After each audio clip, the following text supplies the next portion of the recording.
সুপ্রিয় শিক্ষার্থী, আসসালামু আলাইকুম। Shimul memorial north school and college কর্তৃক আয়োজিত ছোটদের পৃথিবী অনলাইন ক্লাসে সকল শিক্ষার্থীকে স্বাগত। ছোট্ট সোনামণিরা, তোমরা কি ভালো আছো? আশা করি তোমরা সকলে সুস্থ আছো। আল্লাহর অশেষ রহমতে আমিও ভালো আছি।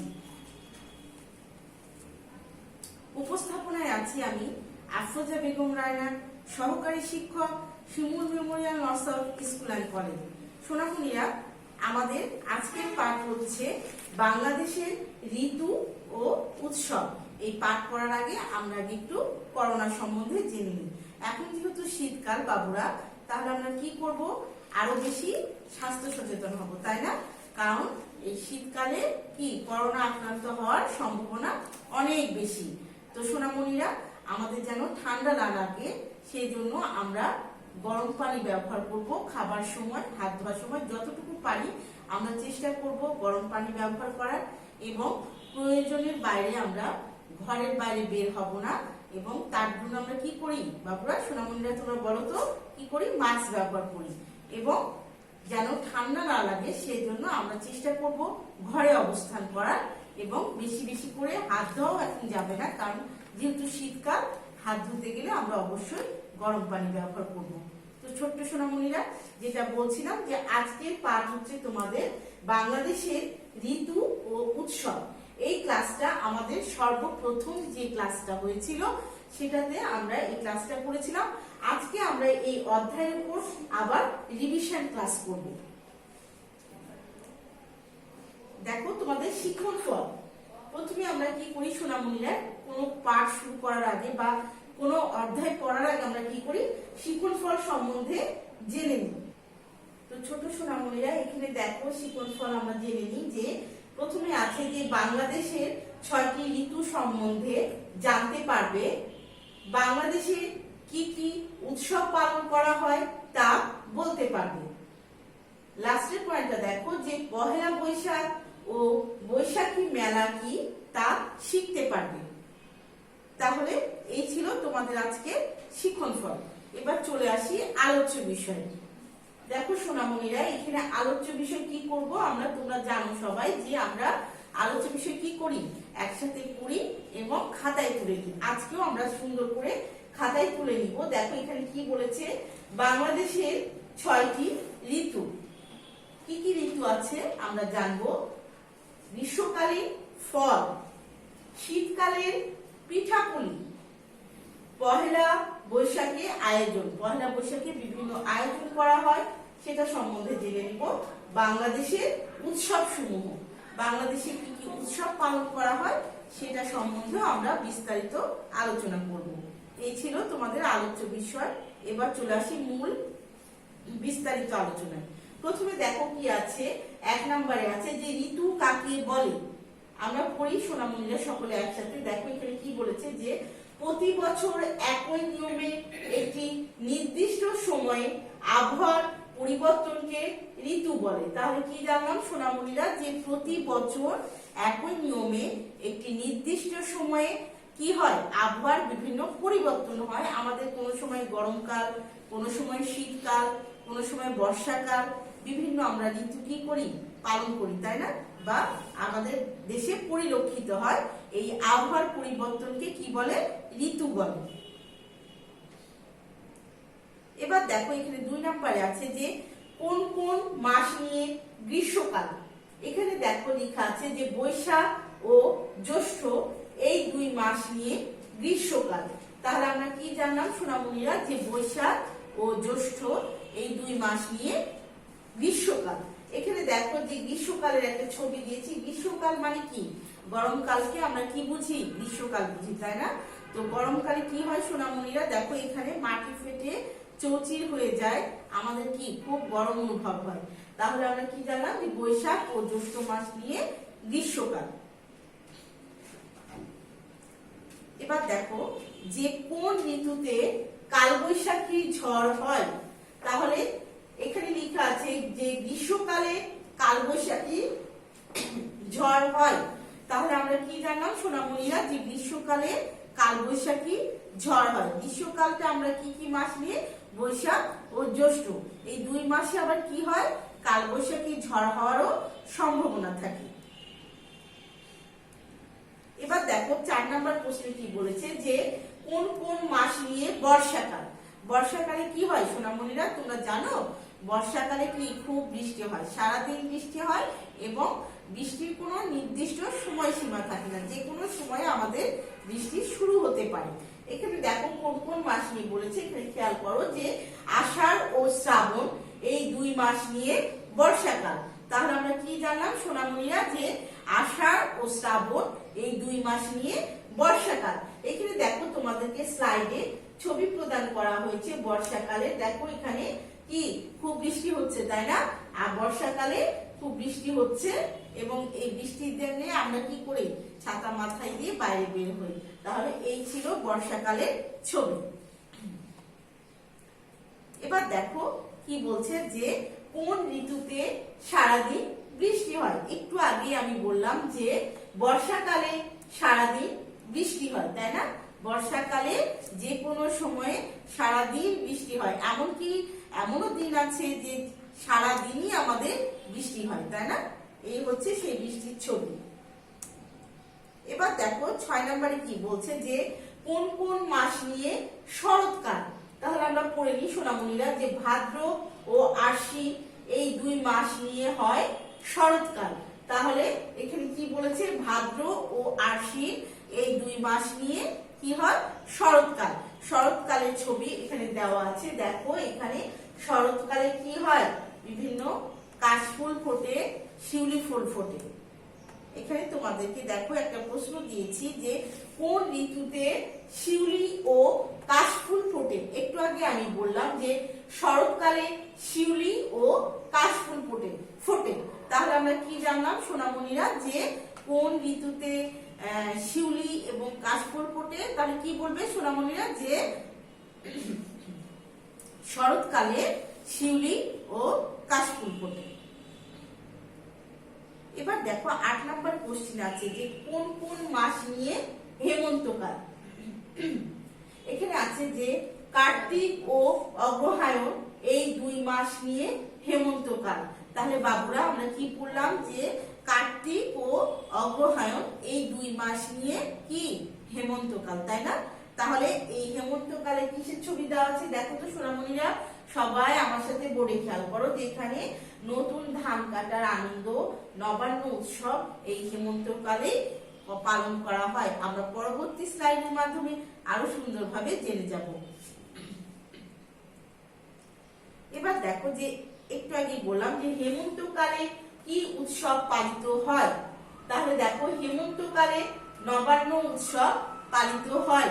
তাহলে হেমন্তকালে কি হয় সোনামণিরা, নবান্ন উৎসব পালিত হয়। আর এই নবান্ন উৎসবটা কি, নতুন ধান ঘরে তোলার আনন্দে যে উৎসব পালন করা হয় সেটাই হচ্ছে নবান্ন উৎসব। এবার দেখো যে কোন কোন মাস নিয়ে শীতকাল। এখন কি কাল বলতো সোনামণিরা, এখন শীতকাল, তাই না? আমাদেরও এখন শীতকাল। কি এখন ঠান্ডা লাগছে না, একটু একটু আমাদের ঠান্ডা লাগছে, বাতাস বইছে। তাহলে কি এটা কি কাল, শীতকাল। তাহলে এখানে দেখো যে পৌষ ও মাঘ এই 2 মাস নিয়ে শীতকাল। তাহলে সোনামণিরা তাহলে আমরা শীতকাল কি কি মাস নিয়ে জানলাম। দেখো এখানে পৌষ ও মাঘ এই 2 মাস নিয়ে শীতকাল। তাহলে শীতকালে কি পড়ে, খুব ঠান্ডা পড়ে, তাই না? এখন আমাদের কি কাল চলছে, শীতকাল চলছে। এখানে দেখো যে শীতকালে খেজুরের রস পাওয়া যায়, চারিদিকে ঘন কুয়াশা থাকে। আর কয়েকদিন পরে আমরাও কি দেখতে পাবো, তাই না? চারিদিকে কুয়াশা ঢাকা অন্ধকার দেখতে পাবো। সকালবেলা কি শীত লাগবে, ঠান্ডা লাগবে এবং আমরা এই শীতকাল সম্বন্ধে কি জানতে পারলাম, তাই না? এবার দেখো যে শীতকাল তো জানলাম, অনেকভাবেই জানলাম। তো দেখো শীতকালে কিসের ধুম পড়ে যায়, এই শীতকালে আবার কি খাওয়ার ধুম পড়ে। দেখো সোনামণিরা এখানে লেখা আছে যে শীতকালে পিঠাপুলি খাওয়ার ধুম পড়ে যায়। তাহলে আমরা কি করি, শীতকালে বিভিন্ন ধরনের কি করি, পিঠা খাই, তাই না? পিঠাপুলি খাই। এখানে দেখো বিভিন্ন পিঠার ছবি দেওয়া আছে। তোমাদের চেনার সুবিধার্থে আমি বিভিন্ন ধরনের পিঠা তোমাদেরকে স্লাইডে প্রদান করেছি। তাহলে কি সোনামণিরা, শীতকালে পিঠাপুলি খাওয়ার ধুম পড়ে যায়। এবার দেখো যে বাংলাদেশে প্রচলিত কয়েকটি পিঠার নাম বলুন। তাহলে আমাদের প্রচলিত কিছু পিঠা রয়েছে, সেই পিঠাগুলোর নাম আমরা একটু সুন্দরভাবে জেনে নিই। এখানে দেখো, চিতই পিঠা, পুলি পিঠা, পাটিসাপটা, ভাপা পিঠা, দুধ পুলি, নকশি পিঠা ইত্যাদি। এগুলো কি বাবুরা? এগুলো হচ্ছে বাংলাদেশের প্রচলিত পিঠা। আরেকবার পড়ে নিই সোনামণিরা, দেখো একসাথে পড়ি। চিতই পিঠা, পুলি পিঠা, পাটিসাপটা, ভাপা পিঠা, দুধ পুলি, নকশি পিঠা ইত্যাদি।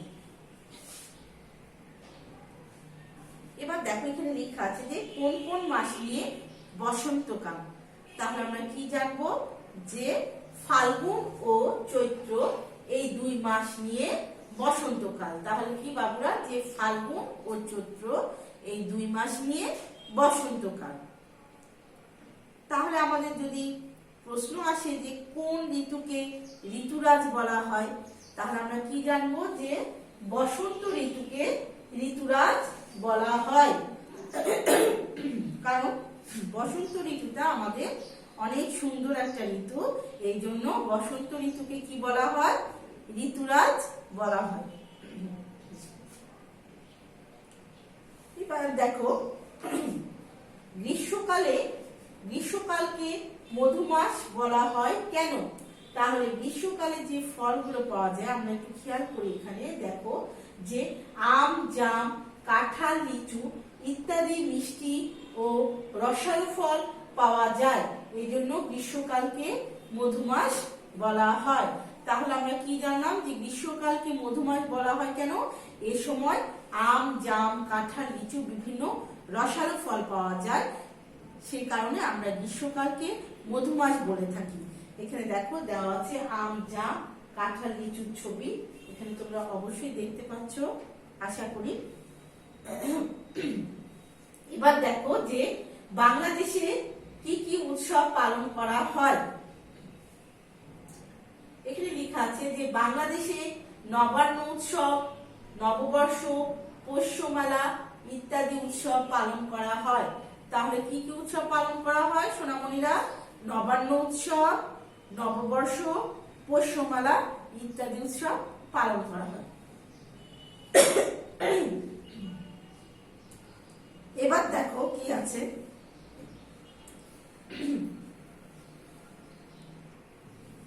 তাহলে দেখো এখানে 17 নম্বর প্রশ্নে কি বলেছে যে পহেলা বৈশাখ কি?